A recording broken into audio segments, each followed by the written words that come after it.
देखो बेटा, अब जो हमारा आज का टॉपिक है, हम स्टार्ट करने वाले हैं फंक्शनल ग्रुप। कौन कौन से टाइप के फंक्शनल ग्रुप होते हैं, फंक्शनल ग्रुप क्या होते हैं, इन सब के बारे में डिटेल में बात करेंगे। तो आप हेडिंग डालो बेटा, फंक्शनल ग्रुप।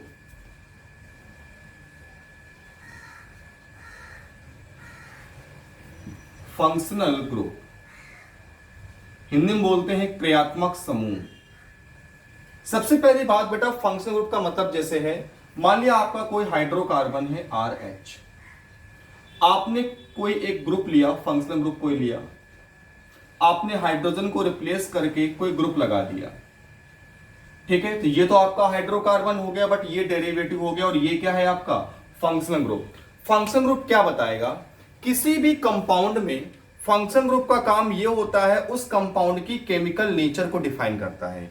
मतलब फंक्शनल ग्रुप चेंज करने से कंपाउंड का केमिकल नेचर क्या हो जाता है बेटा, चेंज हो जाता है। लिखो, a functional group is an atom or group.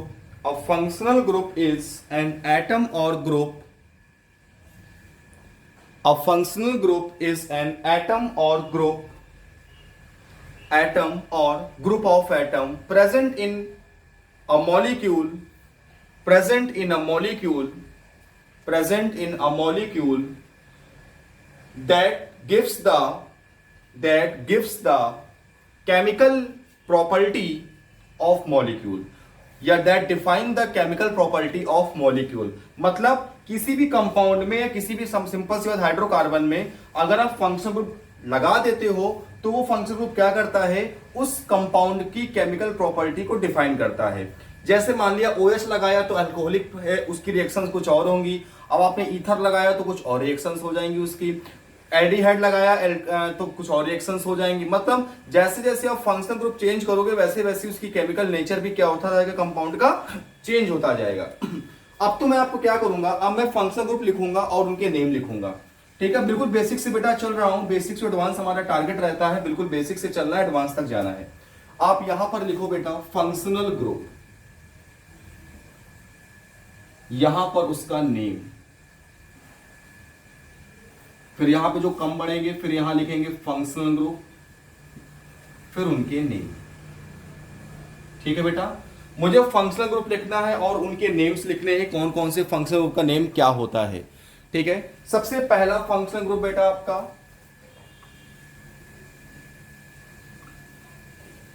Carbon double bond carbon, इसको बोलते हैं alkene. C triple bond C, ये होता है आपका एल्काइन। ठीक है, ये हमारे फंक्शनल ग्रुप में आता है, ध्यान रखना बेटा।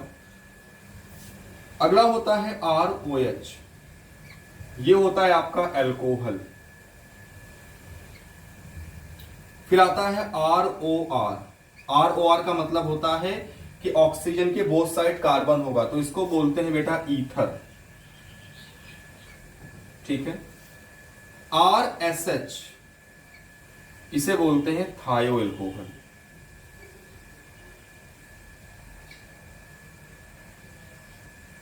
RSR, R तो एल्काइल ग्रुप होता है, आप सबको पता है, इसको बोलते हैं थायो ईथर। ठीक है बेटा, आगे फिर RCHO, कौन सा ग्रुप होता है, एल्डिहाइड ग्रुप। कौन सा ग्रुप होता है बेटा, एल्डिहाइड ग्रुप होता है। ठीक है ना, एक और लिखो नीचे, यहीं पे आ जाएगा। RC डबल बॉन्ड OH, कौन सा ग्रुप होता है बेटा, कार्बोक्सिलिक ग्रुप होता है। कौन सा, कार्बोक्सिलिक ग्रुप होता है। ये आपका एल्कीन, ये एल्काइन है, ये अल्कोहल है, ये ईथर है आपका, ये थायो अल्कोहल है, ये आपका थायो ईथर है, इसको बोलते हैं एल्डिहाइड, और ये आपका कौन सा है, कार्बोक्सिलिक ग्रुप है। ठीक है, ओके बेटा, आगे लिखो। RC double bond OR, C double bond O के अगर एक तरफ कार्बन और एक तरफ हाइड्रोजन होता तो उसको आप एल्डिहाइड बोलते हो, और अगर दोनों तरफ C डबल बॉन्ड के कार्बन होते हो उसको आप क्या बोलते हो, कीटोन बोलते हैं। ठीक है बेटा, RC double bond OR, C double bond O के अगर एक तरफ हाइड्रोजन है एक तरफ कार्बन तो कार्बोक्सिलिक ग्रुप बोलते हैं बेटा, और अगर एक तरफ दोनों तरफ कार्बन है आपको तो इसको बोलते हैं ईस्टर ग्रुप। क्या बोलते हैं? Easter group. ठीक है। आर सी ओ एक्स, एक तरफ हेलोजन है, क्या बोलोगे बेटा इसको? Acid halide. क्या बोलेंगे बेटा इसको? एसिड हैलाइड ग्रुप बोलते हैं।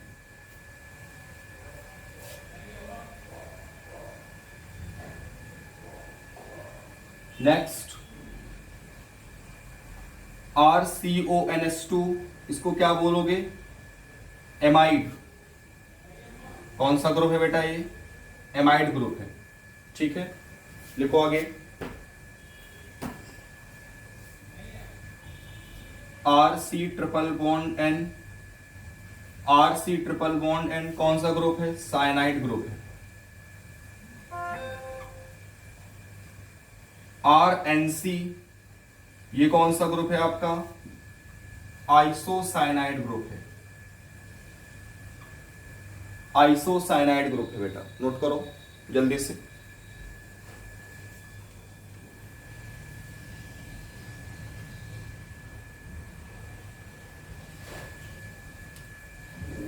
आइसोसाइनाइड ग्रुप है। उसके बाद अगर कार्बन से NO2 लगा है इसका मतलब कौन सा ग्रुप है बेटा? ये नाइट्रोएल्कीन, नाइट्रो ग्रुप बोलते हैं NO2 को। अगर इससे NO लगा है तो इसे बोलते हैं नाइट्रोसो। ये आपने नोट कर लिया होगा, इसे मैं रफ करता हूं बेटा।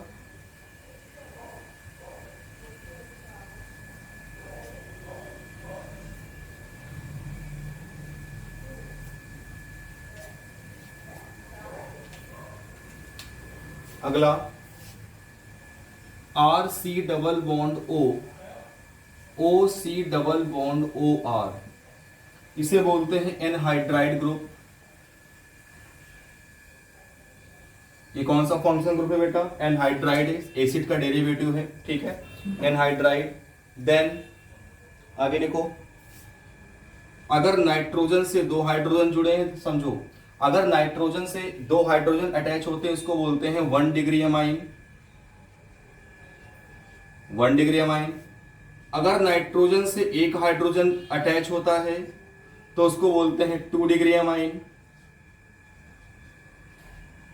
और अगर नाइट्रोजन से एक भी हाइड्रोजन नहीं है, दो सभी से कार्बन लगे हुए हैं, उसको बोलते हैं 3 डिग्री अमाइन। क्या बोलते हैं बेटा इसको? 3 डिग्री अमाइन बोलते हैं, नोट करो।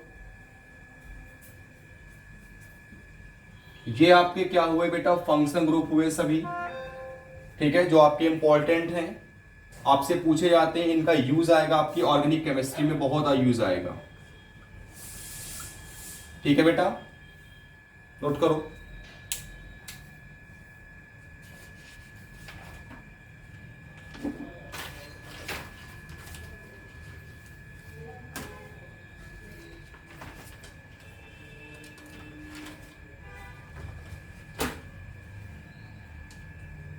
जल्दी से नोट करो बेटा।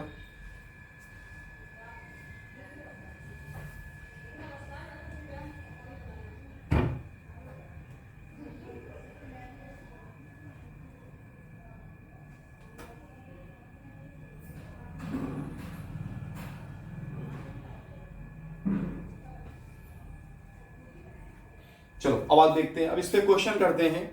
आपसे पूछता है क्वेश्चन देखिए कि mention the types of functional group and how many types of functional group. कितने फंक्शनल ग्रुप और कितने कितने फंक्शनल ग्रुप लगे होते हैं, कौन कौन से फंक्शनल ग्रुप एक क्वेश्चन में लगे हुए हैं। आपसे क्वेश्चन है बेटा, लिखो mention the type of, mention the type of functional group, mention the type of functional group. सबके नेम लिखने हैं। मैं आपको एक बड़ा सा कंपाउंड बना के दूंगा और आपसे पूछूंगा कि बताओ इसमें कौन कौन से फंक्शनल ग्रुप लगे हुए हैं।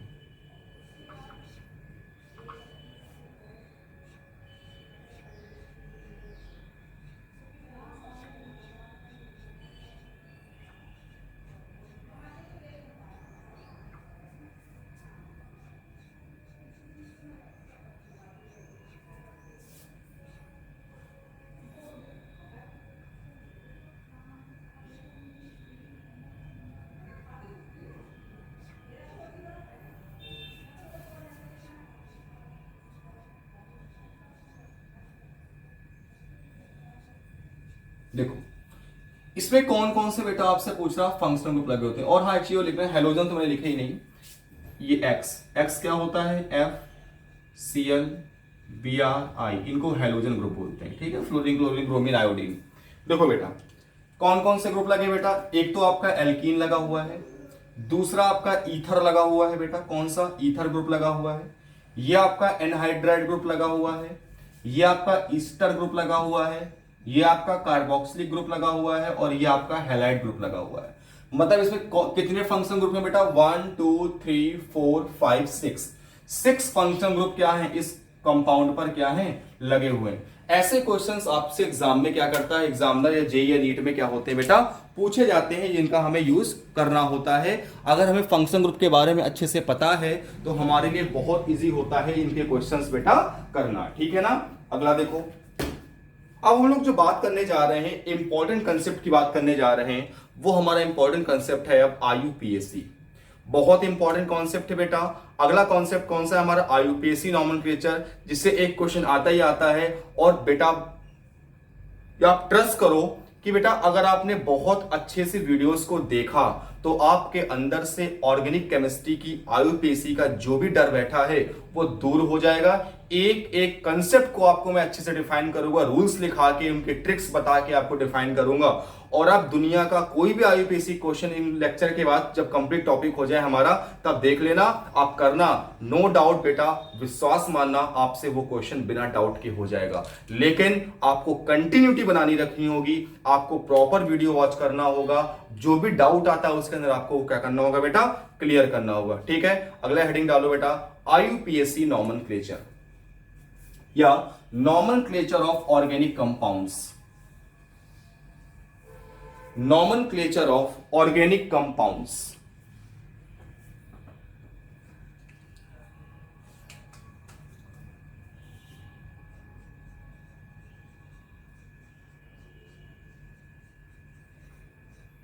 Nomenclature of organic compounds. देखो बेटा किसी भी ऑर्गेनिक कंपाउंड के दो तरह से नाम, दो तरह के इनको नॉमेनक्लेचर लिख सकते हैं।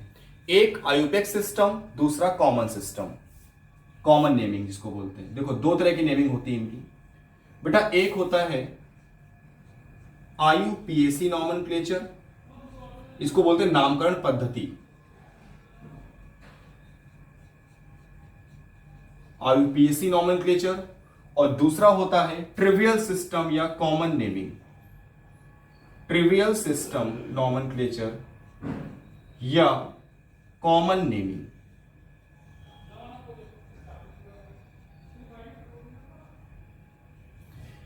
जैसे मान लिया किसी घर में बेबी हुआ, अब उसका स्कूल का नेम रोहन मोहन कुछ रखा गया, ठीक है, तो वो उसका क्या हो गया, IUPAC नॉमेनक्लेचर। अब घर में चिंटू मिंटू छोटू बउआ, मतलब उसका क्या नाम है, हो गया कॉमन नेमिंग। जो घर में लिया जाता है, जो रेगुलर में यूज किया जाता है, उसका नाम क्या है, कॉमन नेमिंग हो गया। जो स्कूल में का नाम होता है उसका क्या हो गया, IUPAC नेमिंग हो गया बेटा। कौन सा नेमिंग हो गया, IUPAC नेमिंग। मतलब ऑर्गेनिक केमिस्ट्री का, ऑर्गेनिक कंपाउंड्स का जो भी स्टैंडर्ड नॉमेनक्लेचर होता है वो IUPAC नॉमेनक्लेचर होता है। और अगर उसको रेगुलर वे में हम लोग बोलते हैं तो क्या होता है, ट्रिवियल सिस्टम होता है। जैसे हम लोगों ने बोल दिया ऑक्सैलिक एसिड, तो ऑक्सैलिक एसिड क्या हो गया, उसका कॉमन नेम हो गया। अब उससे ऑक्सैलिक एसिड का IUPAC लिखना है तो हमें उसमें नंबरिंग देके क्या करना पड़ेगा, उसका नेम लिखना पड़ेगा। ठीक है, तो सबसे पहले किस IUPAC का फुल फॉर्म क्या होता है, international union of pure and applied chemistry. क्या होता है बेटा, इंटरनेशनल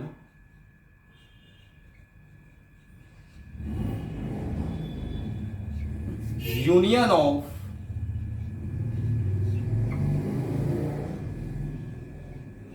प्योर एंड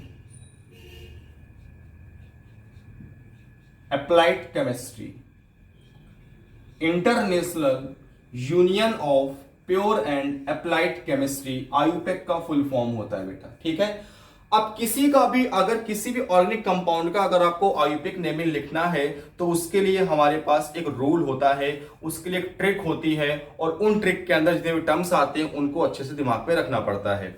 उन्हीं टर्म्स की हम बात करेंगे। तो सबसे पहला जो नेम लिखते हैं बेटा आईयूपीएसी नेम लिखते टाइम, सबसे पहले हम लोग लिखते हैं 2 डिग्री प्रीफिक्स का नेम। किसका नेम लिखते हैं बेटा? 2 डिग्री प्रीफिक्स। फिर लिखते हैं हम लोग 1 डिग्री प्रीफिक्स। फिर लिखते हैं बेटा रूट वर्ड। क्या लिखते हैं हम लोग? रूट वर्ड लिखते हैं, वर्ड रूट बोलते हैं। फिर बेटा 1 डिग्री सफिक्स लिखते हैं और फिर लिखते हैं 2 डिग्री सफिक्स।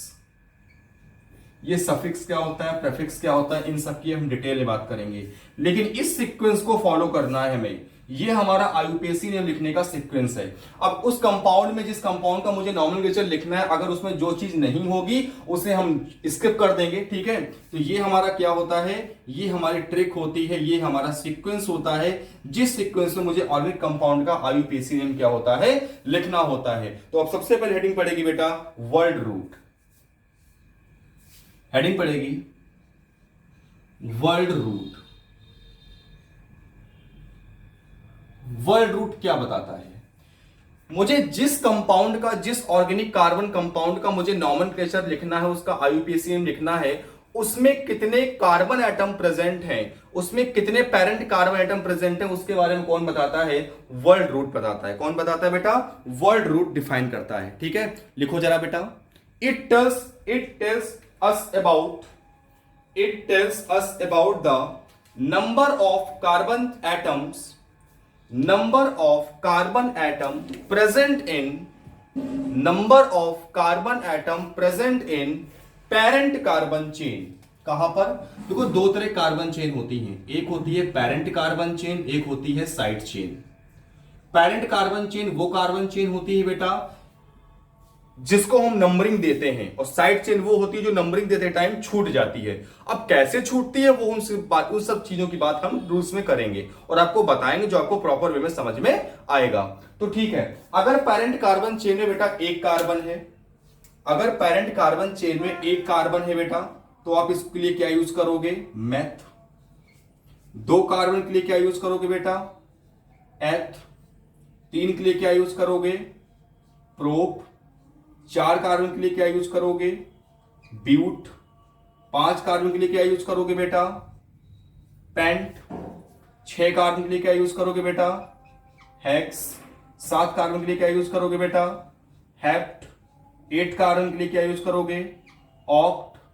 9 कार्बन के लिए क्या यूज करोगे बेटा? नोन। 10 कार्बन के लिए क्या यूज करोगे? डेक। 11 कार्बन के लिए क्या यूज करोगे? अनडेक। 12 कार्बन के लिए क्या यूज करोगे? डूडेक। 13 के लिए ट्राइडेक। 14 के लिए टेट्राडेक। 15 के लिए पेंटाडेक। ऐसे हम यूज करते हैं, जो आपके सिलेबस में तो यहीं तक आता है। ये बहुत ज्यादा हो गया, कम कार्बन का देता है बस, ठीक है। और आगे हमें जाना भी नहीं है, हमें सिलेक्शन ओरिएंटेड चीजें पढ़नी है जो हमारे लिए बहुत बेनिफिशियल है, जो हमारे लिए जरूरी है, ठीक है। तो सबसे पहली बात कारण, ये क्या हो गया वर्ड रूट? ये बताता है कि जिस ऑर्गेनिक कंपाउंड का मुझे नॉमेनक्लेचर लिखना है, उस कार्बन चेन में कितने, उस पेरेंट कार्बन चेन में कितने नंबर ऑफ कार्बन एटम है, उसके बारे में कौन डिफाइन करता है बेटा? वर्ड रूट डिफाइन करता है। तो आप जल्दी से इसको नोट कर लो।